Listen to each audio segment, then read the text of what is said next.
Thank you so much, everybody, for joining us this afternoon for our webinar on state science test scores are released. Now what? Thank you so much to those of you who have been introducing yourselves in the chat. We've got some people from Michigan, California. That's awesome. Please go ahead and keep introducing yourselves. Like I said, it's always nice to see who's here and what people do and where they're from. And Arkansas, that's awesome. And then I will go ahead and introduce myself, and then Erin will as well. So my name is Emily Miller. My pronouns are she, her. Prior to InterOrbit, I was a high school chemistry teacher. I taught alternative learning program chemistry, regular chem, honors chem. So lots of ways to teach a lot of different kids. I was also a PLC data leader. So I love talking about data, which is like so much of what our webinar is about today. So I'm also super excited about that. And today, in InterOrbit, I get to work with districts and help them implement and explore InterOrbit. And my hot take is Revenge of the Sith is actually my least favorite Star Wars movie. So that's episode 3. So the prequels, that trilogy, the last one. And if you want to stay after and talk about it, come find me. And Erin will introduce herself. Thanks, Emily. And I'm going to give you a really hard side eye for my hot take. So welcome, everyone. It's so good to see you. My name is Erin Cook. My background is in upper elementary education, coaching, and special ed. And I have my EDD in teacher schools and society. And I'm really passionate about seeing how our systems set up, and there's, systems that are set up for good. There's systems that have inequalities, perpetrated in them. And I know state testing and even the results of that is one such system. So we're excited today to really give you insights of things that you can do, you can control, that you can, take action of your state test data in your own context. With InterOrbit, I just get to champion really incredible customers team with our account managers and sales team. So excited for y'all to be here. And then, okay, so Emily changed her hot take. She had put what her favorite Star Wars movie was. And I was like, okay, I'll put my favorite Star Wars movie in here. And then she changed her hot take to say that my favorite Star Wars movie is her least favorite Star Wars movie. So thanks, Emily, for the little roast. But my favorite is Revenge of the Sith. It's what I grew up with. I thought it was such a cinematic moment when you hear Darth Vader, breathe for the first time. So anyway, I will hold true to my favorite and I'll pass it back to you, Emily. Well, if it makes you feel better, you're not alone. I know a lot of people who love that movie. I just don't happen to be one of them. My favorite is Return of the Jedi, by the way. So I'm very much original trilogy girly. But back to the topic at hand. Today, we're going to be talking about state science scores being released and some ideas of what to do with those results. So our objective for today is that you will hopefully be able to use your state science test results to help identify priority standards for the next school year. And then from that, potentially build an assessment strategy using those priority standards to help track progress towards student achievement. So we're going to be here for about an hour today. First, we're just going to tell you what InterOrbit is, just in case you're unfamiliar with who we are and what we do. Then we're going to do a very brief NGSS review, just to make sure we're all on the same page with some key terms and phrases we're going to be using today. And then from there, we're going to share a framework for choosing priority standards based on state science test results. So we are going to mock analyzing state test results, and then we are going to talk about how to leverage SEPs and CCCs in order to help choose priority standards. From there, we're going to talk about some different data collection strategies that you can use once you have those priority standards. The ones that we're going to talk about today are unit studies, common formative assessments, and benchmarks. And then from there, we're going to show you some examples of data that can be collected from InterOrbit to kind of help support this work. And then after that, we'll call it a day. And like I mentioned, if you missed it, 2 days ago, it was a major holiday. May the 4th be with you, Star Wars Day. So please have fun with all my Star Wars gifts. All right. So from there, we just wanted to kind of start off and just let you know a little bit about what InterOrbit is and what we do here. So InterOrbit is an assessment platform. We have over 10,000 items that are all aligned to the NGSS and are also all centered on novel phenomena.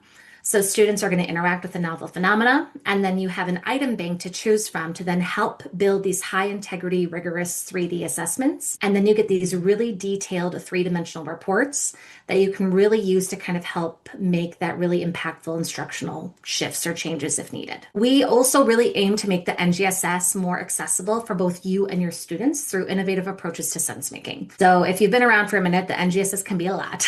And so we like to do our best to kind of like lower the floor and help both you and your students achieve that NGS success which is another thing we do, is we provide a lot of guidance and supporting resources and professional development, much like this webinar today, to help you reach your NGSS goals. Erin is going to go ahead and drop into the chat a interest form. With this interest form, this is us letting us know that you might be potentially interested in trying out Inner Orbit and piloting it. We are nearing the end of the school year, so with filling out this interest form, you're not necessarily committing to trying something out right now, but you could explore for next year or even start thinking about it for the end of this year, depending on where you're at and what you're thinking. So now that we talked a little bit about what Inner Orbit is, like I said, I just want to do a really brief NGSS review just to make sure we're all on the same page before we start talking with a bunch of acronyms here in just a minute. So first of all, prior to the NGSS, there were science standards, but these science standards were really focused on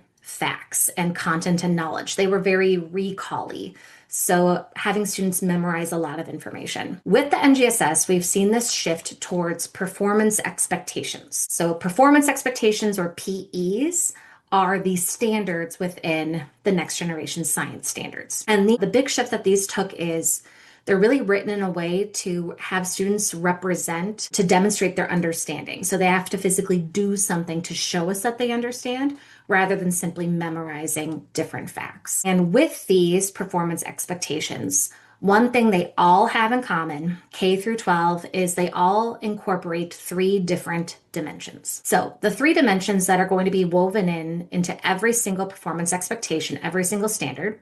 The first one is the DCI, or the disciplinary core idea. This is the content portion of the standard, or the facts that what students need to know. So for example, in this performance expectation here, this is a 3rd grade performance expectation. LS stands for life science, and it's the 4th chunk, the 3rd one down. The DCI, or the content within this one, is the fact that habitats can affect organisms' survival or adaptation. So this would be the content that we would be teaching our students. So that's one dimension within the performance expectation. The other one is the science and engineering practice, or the SEP. And this is the part that students need to do. So like we mentioned, performance expectations are where students have to demonstrate their understanding by doing a skill. In this case, the SEP is engaging an argument from evidence. So students need to construct an argument with evidence to show that they understand the concept of adaptation. So that's going to be the SEP that will be embedded in every performance expectation. And then we have our cross-cutting concepts, or our CCCs. I like to think of these as a way for students to think or approach a problem or a question, or just really foundational science concepts. It doesn't matter if you're in kindergarten or you're in 12th grade, cause and effect is going to be a huge theme in a lot of what we explore in science. So in this particular PE, with the CCC being cause and effect, it's this idea that habitats cause organisms to survive well or not. So every single performance expectation is going to have one SEP, one or more DCIs, and then a CCC. And students need to demonstrate their understanding with all 3 of these in order to be considered proficient. We call this process sense making. Particularly, we want students to be able to connect their previously developed ideas, abilities, and experiences to address the uncertainty presented by a phenomena, figure out why a phenomena is occurring, or propose possible solutions or probing questions. So what this is we as teachers teach our students skills, we teach our students content, and we teach them how to think and apply knowledge. And then what we want to do is we want to give them a phenomena or a problem that they have never seen before. So that's that idea of novel phenomena that is an anchoring point of the NGSS. The reason we want it to be a novel phenomena is we want our students to make sense of it using the skills that we've taught them. So we want them to be able to see how these skills and this content and this way of thinking is all interconnected in order to figure out this problem. And we call this process sense making. Tying this back to state tests, this is what state science tests that are aligned to the NGSS are trying to do.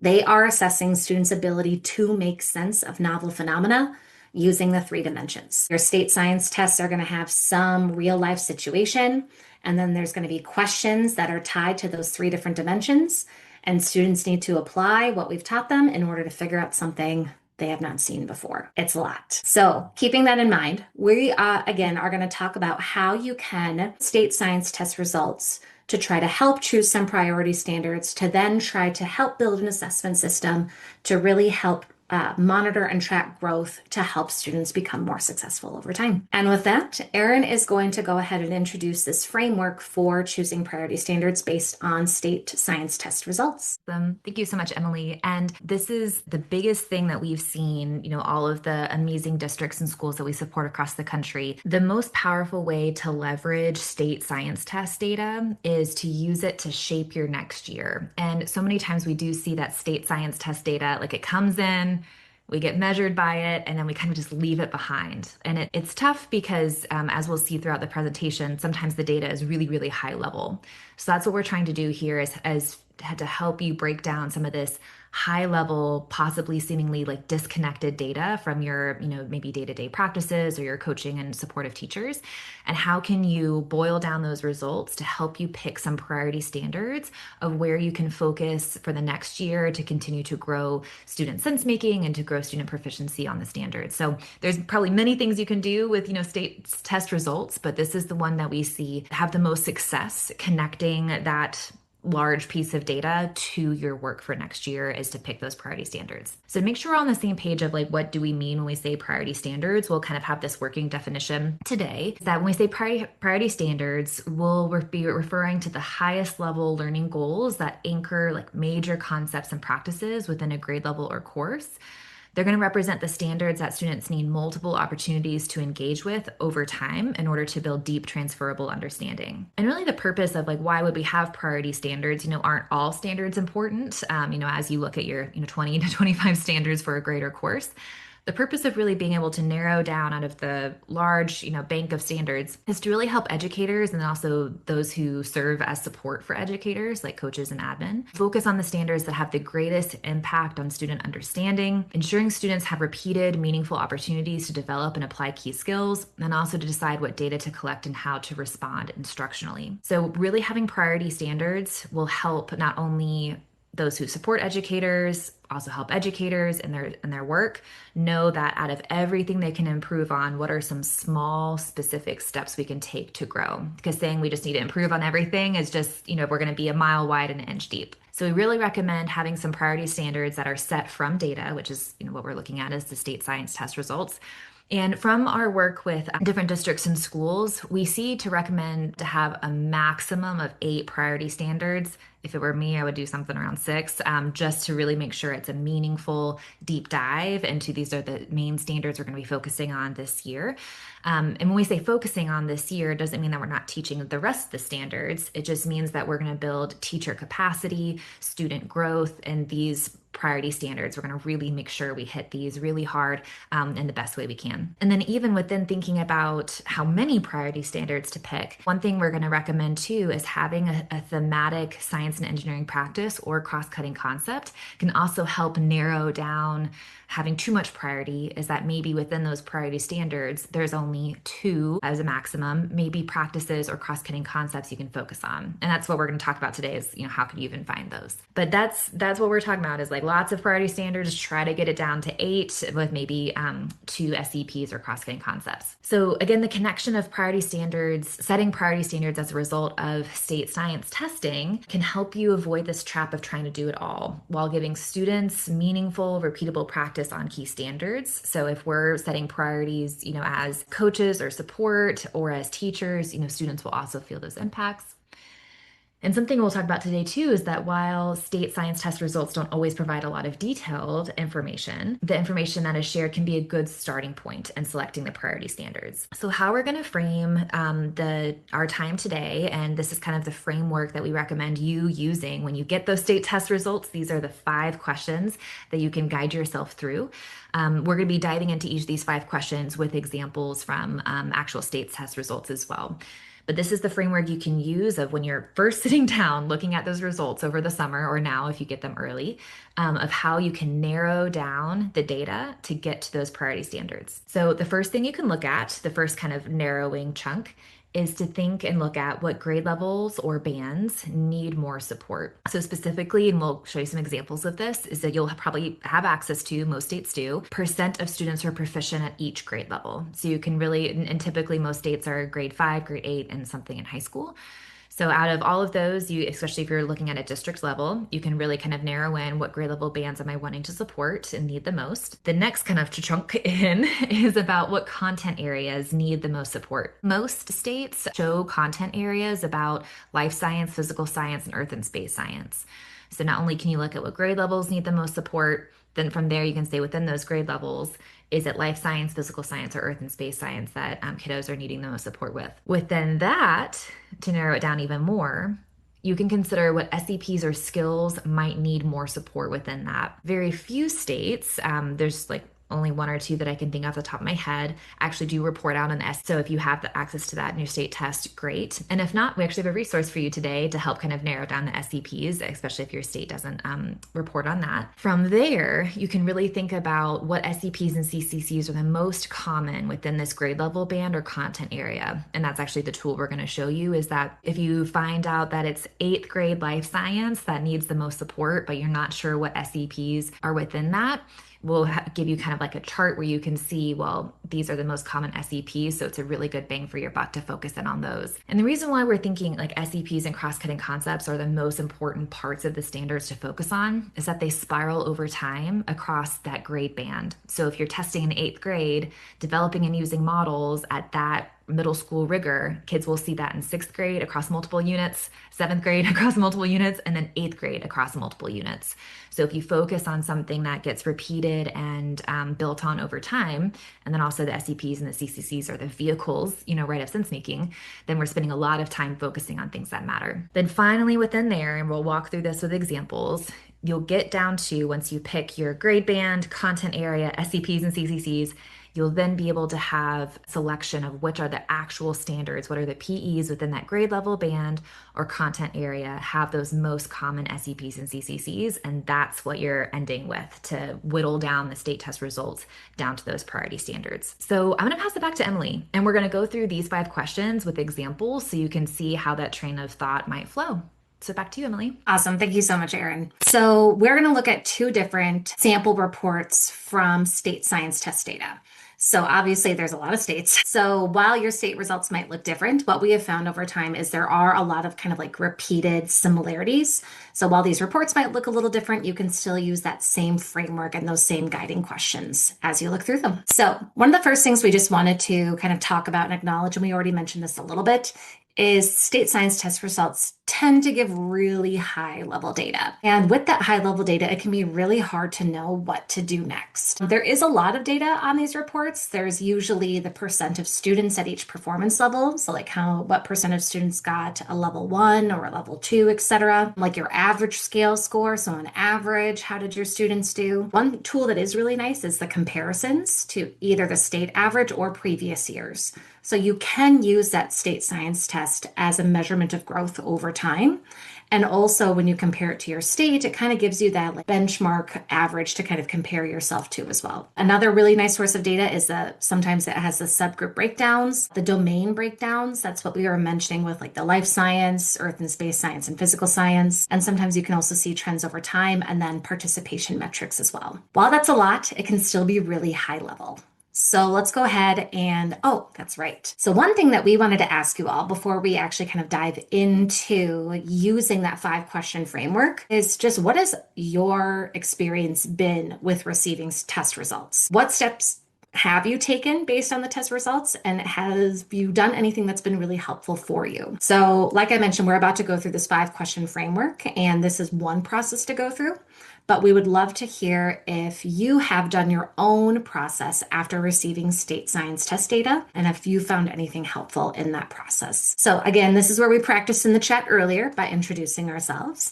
So if you wouldn't mind popping down to the chat, you could even say, I haven't done anything, if that's the answer. So there's no right or wrong. We're just curious if anybody has any insights to share or if we all can kind of see if we're in the same boat here. All right, so we did get one chat in. If you're typing, please keep typing. So Anthony said admin tends to focus on English math when science and social studies are just mentioned and then not focused on. Right? Science needs some more love, y'all. Like that is one thing that we hear over and over and over again from our partners is that so many resources are pooled into math and ELA. And don't get me wrong, they're important, right? But then sometimes that leaves science off to the wayside. So totally agree with that. We have another one here. So Sarah said that our regional science math coordinator has taken data to determine our focus standards in K-12, but only on the standard, not the SEP or CCC. Interesting. So kind of a different approach of looking at like the standards and maybe like the content rather than the SEPs or CCCs. So this might be an interesting thing to compare. Jennifer said, as a department, we tend to use results to see what were our weakest standards and discuss how to fix it for next year. That's great. Like if you know what standards are weaker, by all means, that's a perfect area to pick for a priority. And then Amy said the results seem too general from the state test and not granular enough beyond LSPS and ESS. The blueprint of the test has given more insight. Yes, that is the CAST blueprint. That also has given me a lot of insights and actually is kind of what inspired a little bit of this conversation here today. And Taha said, I'm a new teacher and haven't done anything yet. I was a teacher for 10 years and I really didn't do anything. So you don't worry about it. You are amongst friends and we're all just trying to grow and learn better. Okay, one more. Y'all are doing so amazing. All right. And then Francie said we get data by specific PE, not just the overall domain. Oh, that's awesome. We also just started this year, get scores almost instantly. So I can see the data for tests taken last week. We look at the weakness at the standards, then I often notice the connections to the standards with SCP and CCC. That is awesome, Francie. I forget what state you're from earlier, but Arkansas. Ah, look at you, Arkansas. You know what you're doing. All right. So thank you so much, everybody, for sharing. If you're still sharing, please keep doing so. I'm going to go ahead just for the sake of time and walk you through some example state test data and how to use that 5-question framework Erin shared to kind of start getting to that priority standard point. So the first one we're going to look at is California. So one of the things that California will report on is the tested grade levels and the percent proficiency. So California breaks it down into 4 different levels and tests in 5th grade, 8th grade, and then it's usually 11th, but it's a high school test. Another thing that they will report on then is the different domains. So we have got life science, physical science, earth and space. And as you can see, it does break it down by the different grade levels here as well. So using our guiding questions, the first one is, what grade level bands need more support? So let's say you are limited with like time and resources on like where to pour your energy into. You could kind of look at priority standards for multiple grade levels if you wanted to, but like if you're like looking for one focus area for your district and for your resources, looking at this, I would probably pick 5th grade. It looks like overall, this was the area that might have needed a little bit more support. And then what content areas need more support? Again, when we're kind of comparing the different domains here, it looks like physical science might need some more support here. So that would be one way to look at these results. And now we're going to look at a New Jersey example. And one of the reasons why we wanted to highlight New Jersey is New Jersey actually does kind of break down some of the skills in these like SEP bundles, if you will. So like they bundled up 3 of them into investigating practices, 3 of them into sense-making practices, and 2 of them into critiquing practices. So again, from here, we can still kind of look at and see if there's a certain grade level that might need more support. We can still ask ourselves if there's a content area that may need more support. So like in this case, we might want to look at life science. And then when we're looking at SEP skills, if your state does report out to that level of detail, you can see if there's like a bundle of SEPs or a particular SEP that might need some more support. So again, this data is really high level, but it does kind of give you that initial starting point if you're looking for somewhere to go from there. So now that we kind of walked through those first initial questions, so how to kind of first look at grade level, then look at content area, and then if you have it, SEP or skill bundles. Now we want to talk about this idea of using SEPs and CCCs as like the driving force to choose priority standards. So the first thing we wanted to do was talk a little bit about our why behind using SEPs and CCCs as that driving vehicle to pick standards. When it comes to state science tests, the questions for the most part are going to be 2D or 3D. What that means, they're either going to be 2-dimensional, so there'll be a DCI and an SEP or a CCC, but there is going to be overwhelmingly a majority of 3-dimensional questions. That means students have to use the DCI, the SEP, and the CCC. And so if you kind of put your energy into those SEPs and those CCCs, you're kind of getting the most bang for your buck in terms of students are going to have to utilize at least one of them for every question. And here's the other advantageous part. There are only 8 SEPs and there are 7 CCCs. where there's a bajillion DCIs. Okay, not a bajillion, but like there's a ton of DCIs. And so when it comes to focusing on content, it's not going to be as cyclical, like Erin mentioned. So that DCI is going to evolve and change over time, or there might be new DCIs added.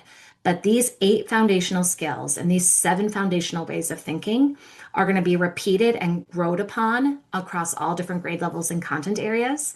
And because there's fewer of them, it gives you an opportunity to focus in a little bit more. The other thing that we have found here at Inner Orbit that we just want to share is, for the most part, CPs and CCCs tend to be where students struggle the most. So generally what we see is students doing well on one-dimensional DCI only questions, so content level questions. But once an SEP or a CCC gets incorporated into the question, performance usually drops. And the reason behind this is we believe that students have a hard time applying those skills and that way of thinking to that new phenomena or problem and seeing how everything is interconnected. So 1, there's only 8 SEPs and 7 CCCs, and they're consistently repeated and worked on. And 2, anecdotally, and from the data that we've collected over time, this tends to be what students struggle with the most. So using that idea for priority standards, we're going to kind of walk through, again, kind of using that high level data and using an example to kind of help pick what to do next. So if you remember earlier, one of the examples we said, maybe we want to focus on 5th grade. So this chart right here is a list of the 8 SEPs and the 7 CCCs and how frequently they appear in performance expectations within that grade level band. So this is for all 3rd and 5th grade. Developing and using models comes up in 8 different performance expectations, or 8 different standards. Cause and effect comes up in 14 different standards. So what we're seeing here is how frequently these SEPs and CCCs will appear, students in this grade level band. And this is the resource that Erin will go ahead and drop a link for here in a moment as well. We also narrowed it down even farther.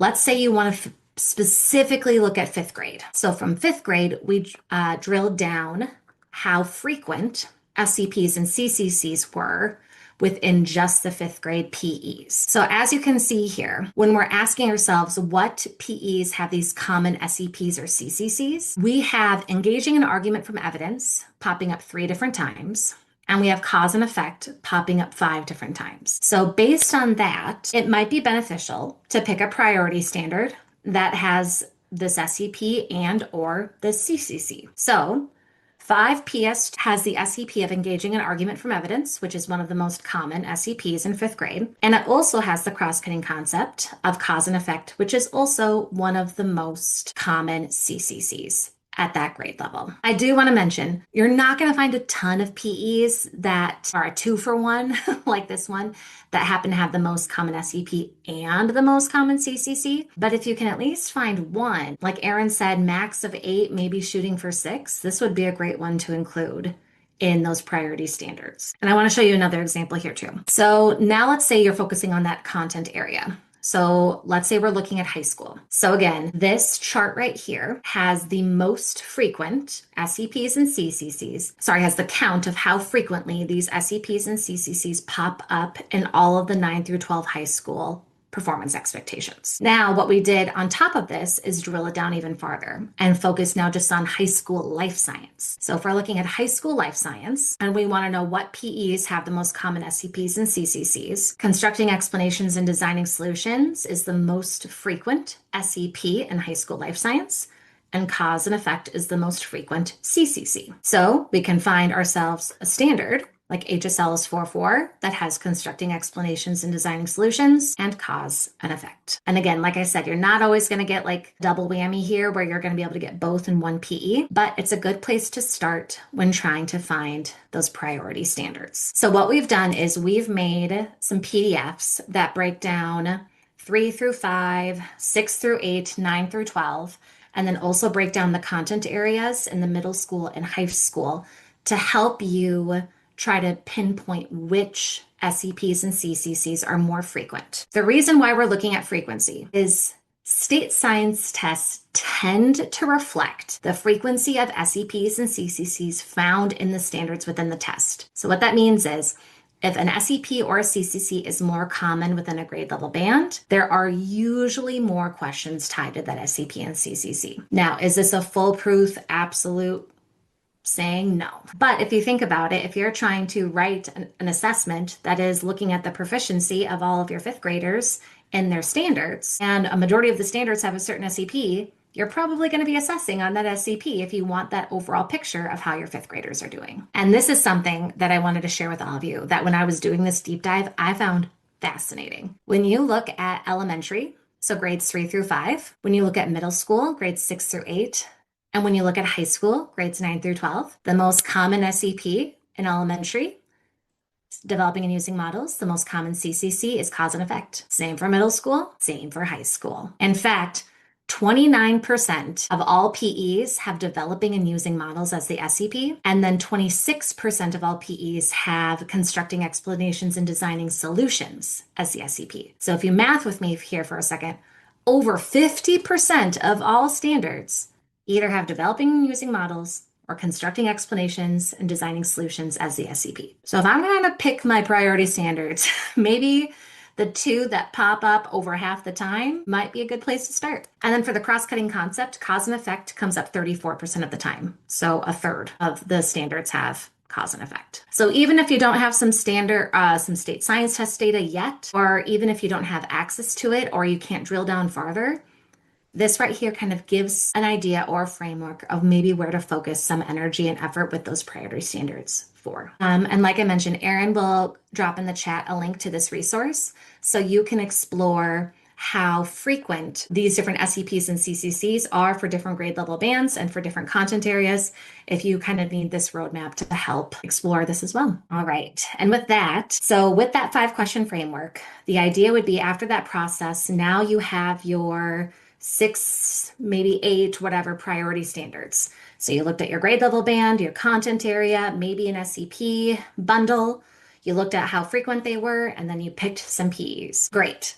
Now what? So Erin is now going to talk us through some data collection strategies or some assessment strategies that you can then use to then help gather data to then track progress on these priority standards. Thank you, Emily. And we're really hoping that this kind of action plan is what you can bring to your teaching team, to your PLC, so you can have a plan right away that as soon as you get those results, you go through those 5 steps, you get those priority standards, and you're going to say, here's what we can do this year, no matter what the priority standards are. So once you have those priority standards, the next step we recommend is to determine an assessment strategy that you can implement throughout the year in order to collect data and measure progress on those priority standards. So if you have some priority standards based upon a certain SEP or a certain CCC, or even by that content grouping like life science, physical science, or earth and space, you can provide resources, support, instruction for those educators, or just say throughout the year when we get closer to these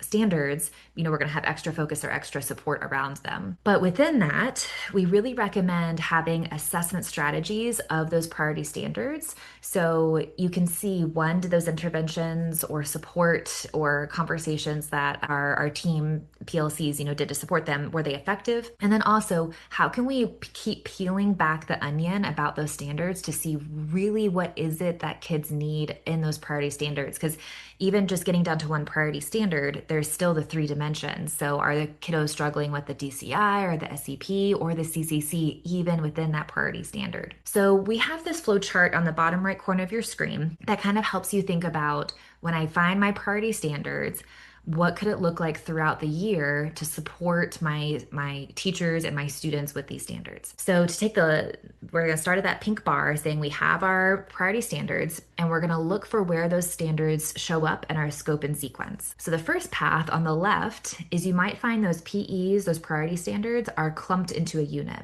So say, for example, you wanted to focus on 5th grade life science, developing and using models, and you happen to have maybe only 1 or 2 units in 5th grade about life science. If that's the case, we recommend a unit study type of data assessment strategy, and we'll talk about each of these in a second. Another path, though, is maybe your PEs are actually spread out across the whole year and they're not bundled into specific units. Then you'll go down to that blue guiding question below, and you can think to yourself, how often do you want educators to analyze data?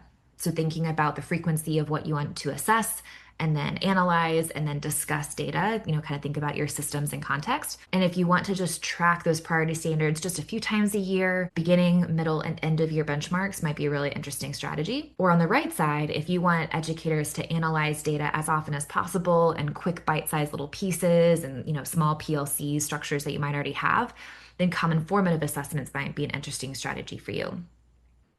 So really just thinking through about where do those priority standards show up? Are they in chunks and units, or are they throughout the year? And if they're throughout the year, do we want to do like larger kind of checks or smaller checks? Will help you pick what strategy to use. So let's quickly cover what could that look like if we did a unit study of assessment support, a benchmark structure, or a common formative assessment structure. What could that look like with these priority standards? So let's first start with that unit study strategy. So when we say unit study, we recommend having assessments aligned to a shared scope and a sequence to be given throughout a specific unit. The purpose would be to provide educators with pre-built assessments that they could use in that, it's almost like the priority standards turn that into a priority unit. But you can use those pre-built assessments to gather data connected to the priority standards in that unit. And specifically what that could look like is unit diagnostics, unit formatives, and unit summatives. And by creating diagnostics, formative, and summatives just for those priority units, you can measure growth in those PEs over the course of the unit. So let's see a little bit about what this could look like. At the beginning of the unit, so you've used your state test to say, hey, this is the priority standards, which now deems these specific units priority units. You could have a diagnostic assessment, or another term you can use is a pre-assessment, at the beginning of the unit to really figure out what do students already know. And what's great about that is that you're going to, on InterOrbit, if you give that diagnostic, you can really get detailed data about the DCIs or CCCs or SEPs or kiddos struggling with. With this pre-assessment, we do recommend starting off with just content knowledge to see what prior knowledge do students have that you can leverage in the unit, and also are there any knowledge blockers that kids might have at the beginning of the unit that we need to clarify. You can then provide mid-unit checks, which are kind of like these little formative assessments for teachers to be able to adjust their instruction throughout the unit. We recommend designing those types of assessments using a scaffolded method. So one-dimensional questions, two-dimensional questions, and then three-dimensional questions to really help you see where a student's struggling in that standard. Is it the content? Is the cross-cutting concept? Is the SEP, or the combination of all three? And at the end, you can provide that summative assessment to see how did kids grow throughout the unit? How are they now performing on proficiency in those priority standards, using just 2D and 3D questions like you find on the state test. So this model of really diving into, okay, for this one unit, we're going to layer in intentional diagnostic, formative, and summative assessments, helps teachers be able to get deeper data of how students are doing on those performance expectations, deeper data than what you would get on the state test. And it also helps them track those priority standards throughout the course of a unit, which is pretty neat. On InterOrbit, we do have pre-made assessments for diagnostics, formative, and summatives already on our site. And we, this year, and recently added even more alignments to different curricula. So if you want to just search for InterOrbit assessments aligned to your curriculum, you can click on our curricular tile, click your curriculum, click either diagnostic, formative, or summatives, go into those units, and you'll be able to find pre-made assessments for that unit that are either diagnostic, formative, or summative that you can just use those questions right away. So it's very simple to build those types of assessments on InterOrbit, especially if you have that priority unit that you're diving into. The next type of assessment strategy is if your priority standards are not bundled neatly together in one unit, if they're kind of stretched out throughout the whole year, but you don't have a whole lot of time for educators to either give assessments or analyze that data, benchmarks are a great strategy. So it's the same summative assessment given 2 or 3 times throughout a school year. And the purpose is to measure student growth of these PEs in a specific instructional time span across a larger context like a school or district. And what we see this typically look like is a beginning of the year benchmark, middle of the year, and then an end of year benchmark, or just 2, beginning and end, obviously with those 2. And what's really helpful about these benchmarks is definitely having a beginning of the year benchmark within your priority standards gives you data that's a little bit more detailed, a little bit more fine-tuned than what you get on the state test. So you have a starting point. Then you can look at, and then you can also use that data to, shape your supportive educators, to shape your lesson planning, to shape your lessons. And then you can have that end of year benchmark to be able to see, or closer to end of year benchmark, before the state test to be able to see how that support went. What this could look like specifically, we have a lot of inner orbiters who use this strategy, is that they'll make one assessment and usually pick, as we said, maximum 8 of these priority standards. They'll have 3 questions per standard. So one 2D CCC, one 2D SEP, and then one 3-dimensional question. So like maximum, 24 questions on the benchmark. And what's interesting about that is that it's kind of the same length and coverage as a state assessment. So you can have larger summative types of assessment moments, beginning, middle, and then end of the year as well, which is pretty interesting. And then what's great too is you can give that same assessment multiple times to be able to see how kids progress on those priority standards. Or if you're really focusing on modeling, you can pick all of, the modeling standards in 7th grade. And even if they haven't focused on modeling yet at the beginning of the year, you can get that great baseline of where they're starting. I actually have an amazing district too, in Idaho, that they do these benchmarks, and the 8th graders, they're excused from the end of year benchmarks. They just do, the state test, but they do the end of year benchmark for 7th grade and 6th grade, the same day that the 8th graders are doing their test. So it's a way to have still this like larger summative data, even at the end of the year, which is pretty cool. Another of those like non-tested grade bands. And then finally, these common formatives. So if your PEs are kind of scattered throughout the whole year and you have systems in place where teachers can quickly, give smaller assessments and analyze data throughout the year, these small formatives, one performance expectation per formative is a great strategy. So it's a single PE or lesson assessment with 1D, 2D, and 3D questions. The purpose is to get really detailed write out data on this priority standard so you can have those immediate instructional shifts. What this could look like is exit slips, end of day check quizzes, or even like bell ringers. CFAs are really great for frequent data chats too, because it's a smaller amount of data given right then, and also it limits your time in class that you need for assessment, which is amazing. And additionally, common formatives can be used in a version A and version B model too, which is fascinating. So let's look at the next slide to see what even that could look like. So these common formatives, the best success of these formatives that we've seen are just limiting them to 5 questions, 2 questions with 1-dimensional items, 2 questions with 2D items, and then a 3D question. So what we see educators do is they'll make a quick formative assessment they call version A with 1 phenomena in those 5 questions. They'll look at the data, do a quick little PLC chat, decide on like instructional moves, for the next week or 2. Then they'll give a second formative assessment on that same performance expectation, still with 5 questions, but now with a different phenomena. So because the assessments are given so closely together, it's really important to like switch up that phenomena to really look for true sense making. So what's really neat is that you get that right immediate data in a really small, little package because it's just 5 questions, and then make those quick instructional decisions. And then you can have a version B that you give, and you can look for growth within those 2 little sets of data, which is fantastic. So again, we have pre-made formative assessments on Inner Orbit, also aligned to curriculum too. So feel free to check those out. And I'm actually going to drop, or my amazing colleague Emily is going to drop a link in the chat that if you're wanting to check out these pre-made formatives, especially aligned to specific curricula, you can click on that link and get full access, which is great. So in sum, once you have your priority standards by looking at grade, content area, SEP, CCC priorities, and then you get those performance expectations, then what do you do with them? See how those performance expectations are spread throughout your year or bundled.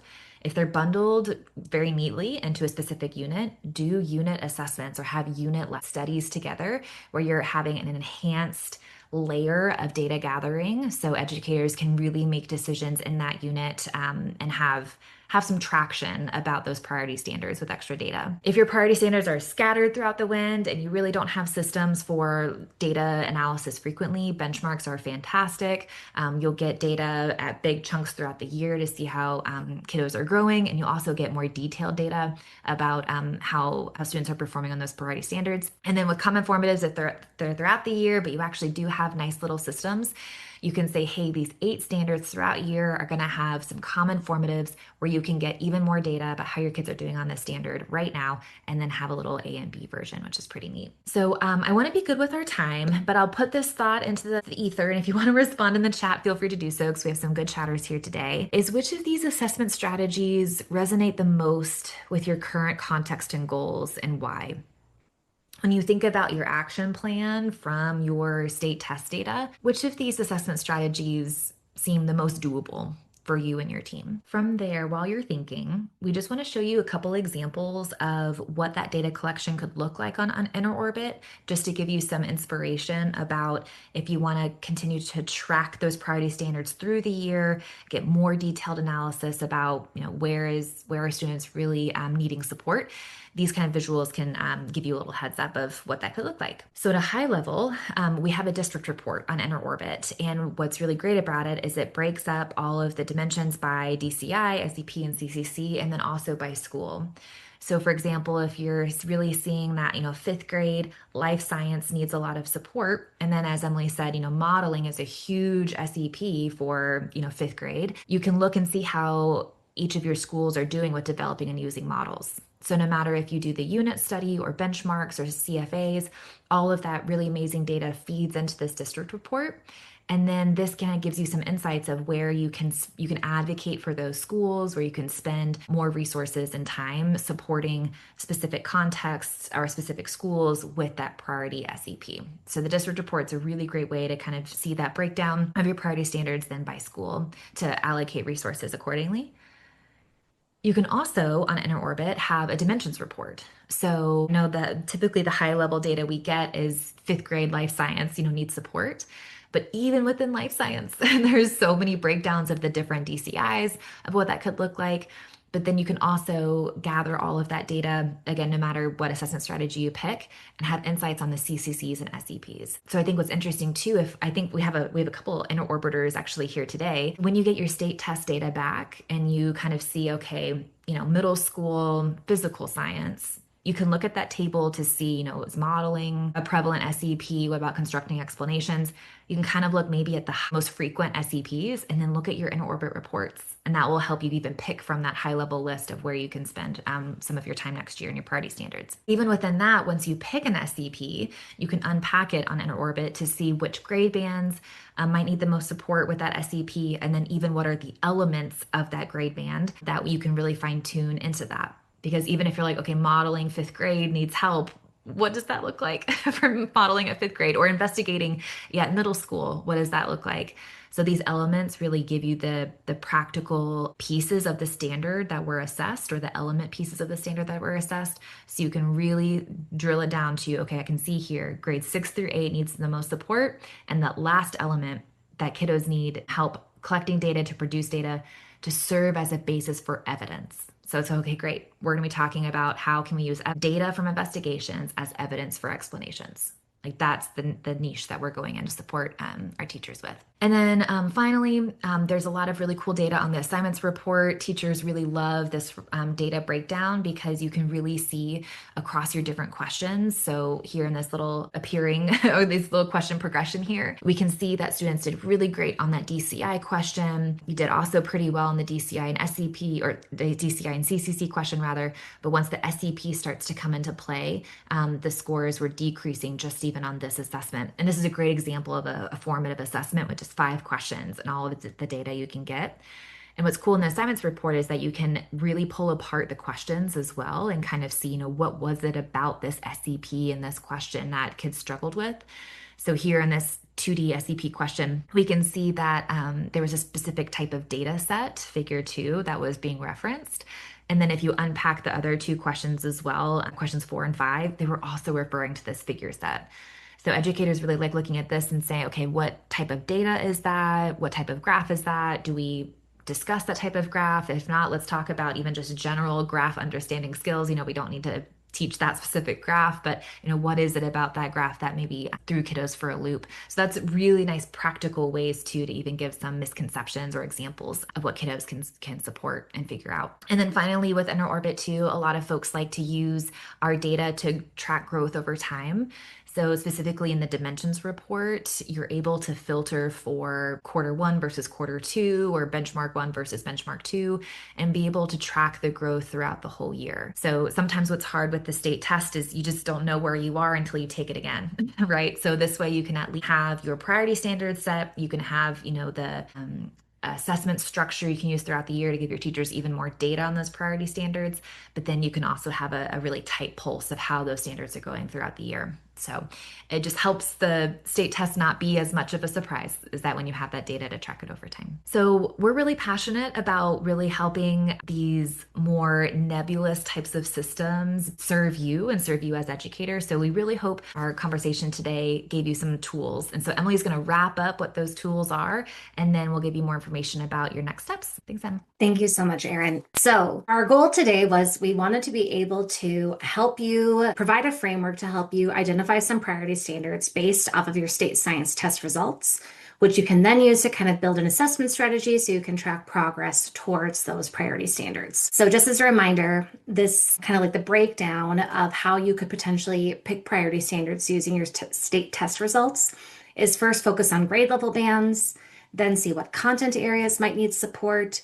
If you've got access to SEP or skill bundles, look at them. And then from there, ask yourself what SEPs and CCCs are most common. And the idea here is really like the most bang for your buck. So if you're going to really spend some time and energy, ones that are more common or more frequent are probably going to be tested more often, and therefore you'll be able to give students more support. And then from there, then you can pick performance expectations that encompass those more frequent SEPs and CCCs. Once you have those priority standards, we provided, again, just kind of an initial framework if you kind of want to think about how you then want to assess from there.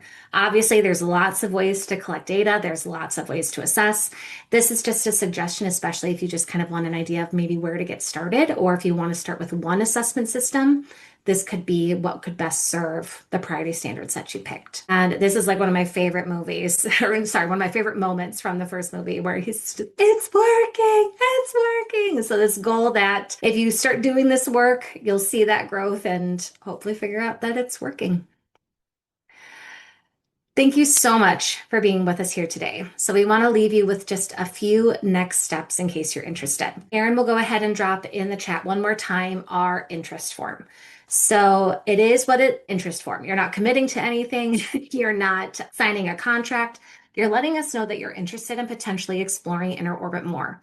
If you're a single teacher, we'll help set you up with a demo account so you can explore the site and see if this is something that could be useful for you and your students, or maybe even your team if you want to bring it to them. And if you are a leader and if this is something that you want to try out with your teachers, even try out one of the systems we just talked about, we do offer district level pilots as well, where at no cost, you could implement one of these strategies and build some assessments and collect some data and see if this actually helps you reach the goals that you're looking for. So that interest form is in the chat.